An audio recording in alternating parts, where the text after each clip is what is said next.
সোনার তরী হল রবীন্দ্রনাথ ঠাকুর কর্তৃক রচিত একটি বিখ্যাত বাংলা কাব্যগ্রন্থ।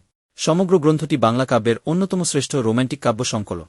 এটি 1892 সালে প্রথম প্রকাশিত হয়। এটি রবীন্দ্রনাথের কাব্য রচনার মানসী সোনার তরী পর্ব এর অন্তর্গত একটি উল্লেখযোগ্য সৃষ্টি। এতে তার কাব্য প্রতিভার পরিপূর্ণ বিকাশ ঘটেছে। এটি তার অসংখ্য কালোত্তীর্ণ কাব্যের মধ্যে একটি। কাব্যগ্রন্থটি কবি দেবেন্দ্রনাথ সেনের প্রতি উৎসর্গিত। সোনার তরী, যার অর্থ সোনার নৌকা, জীবন, প্রকৃতি এবং মানব অস্তিত্বের জটিলতার মধ্য দিয়ে একটি রূপক যাত্রা। এই সংকলনটি তার চারপাশের জগতকে গভীর আত্মদর্শন ও পর্যবেক্ষণের সময় লিখেছিলেন।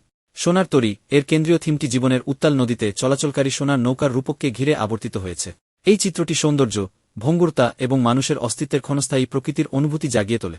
নৌকা মানব আত্মার প্রতীক, ভঙ্গুর অথচ স্থিতিস্থাপক, সময় এবং অভিজ্ঞতার অপ্রত্যাশিত স্রোতের মধ্য দিয়ে নেভিগেট করে। সোনার তরী কবিতায় কবি নস্টালজিয়া, আকাঙ্ক্ষা এবং প্রকৃতির সাথে গভীর সংযোগের বিষয়বস্তু অনুসন্ধান করেছেন। তার পদগুলি নদী, বন এবং পরিবর্তিত ঋতুগুলির প্রাণবন্ত চিত্রের সাথে মিশেছে, যা প্রাকৃতিক জগতের প্রতি তার গভীর ভালোবাসাকে প্রতিফলিত করে। প্রকৃতির সাথে এই সংযোগটি একটি পটভূমি হিসাবে কাজ করে, যার বিরুদ্ধে তিনি জীবন, মৃত্যু এবং মানব অবস্থা সম্পর্কে গভীর দার্শনিক প্রশ্নগুলি অনুসন্ধান করে। সোনার তরী এর পুনরাবৃত্ত মোটিফগুলির মধ্যে একটি হল সৌন্দর্য এবং বিষণ্ণতার সংমিশ্র। কবি প্রায়শই তীব্র সৌন্দর্যের মুহূর্তগুলি চিত্রিত করেছেন। নদীর উপর একটি সূর্যাস্ত, বাতাসে পাতার পিসপিস, যা আকাঙ্ক্ষা এবং আত্মদর্শনের অনুভূতিতে আবদ্ধ। এই দ্বৈততা অস্তিত্বের অন্তর্নিহিত দুঃখের প্রতি তার বিশ্বাসকে প্রতিফলিত করে, ক্ষণস্থায়ী আনন্দ এবং সৌন্দর্যের মুহূর্ত দ্বারা মেজা। সোনার তরী এর ভাষাটি প্রচুর পরিমাণে উদ্দীপক, পরিবেশ এবং আবেগের অনুভূতি তৈরি করতে প্রাণবন্ত চিত্র এবং গীতিমূলক ছন্দ নিযুক্ত করে।